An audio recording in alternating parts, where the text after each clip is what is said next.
Joseph de la Capelle, catholique et légitimiste. Toujours dans la perspective de Sainte Thérèse de l'Enfant Jésus et des attentats d'amour, je voudrais rappeler quelque chose de très simple, mais avec des mots simples.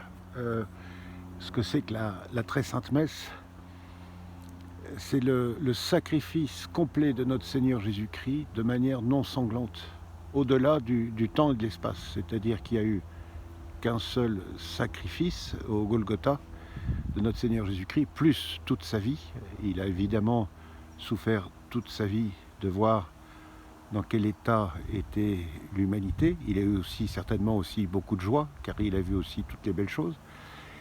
Et le sacrifice de notre Seigneur Jésus-Christ, c'est surtout son arrestation, la flagellation, le couronnement d'épines et évidemment la crucifixion et la mort de notre Seigneur Jésus-Christ qui a rendu son âme à Dieu. C'est-à-dire qu'on a tout fait pour le tuer, mais c'est lui qui a rendu son âme à Dieu, parce qu'il est Dieu et donc il dispose de la vie.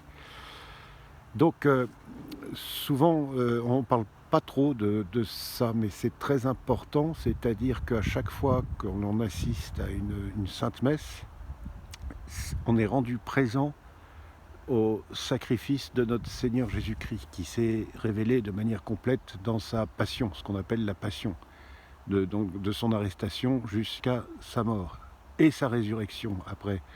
Voilà, c'est-à-dire qu'il y a à la fois la mort et la résurrection, en fait toute la vie du Christ sur la terre.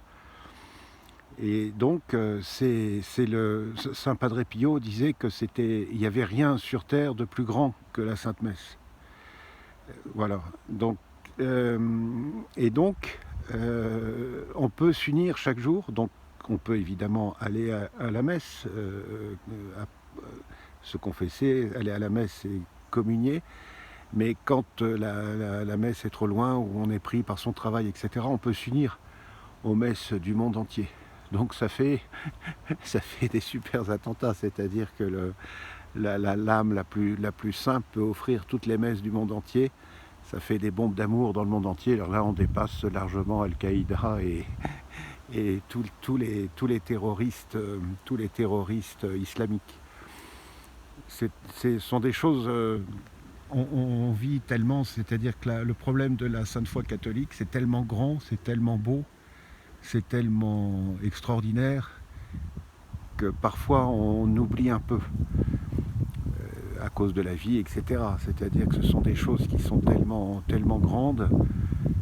Donc de s'unir comme ça aux messes par l'oraison, par la prière, par le chapelet, ça, non seulement on prie pour notre âme, évidemment, pour les âmes du purgatoire, et aussi pour la conversion des pécheurs, même s'ils ne s'en rendent pas compte. Il y a beaucoup de gens qui sont très éloignés de tous ces saints mystères, mais qui, de manière inconsciente, peuvent être touchés par la grâce.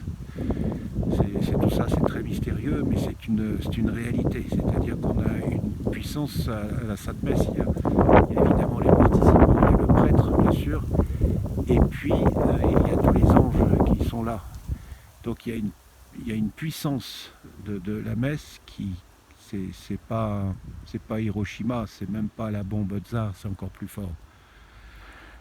Et donc on ne vit pas forcément à ce niveau-là, on n'en parle pas assez souvent. Voilà, c'était juste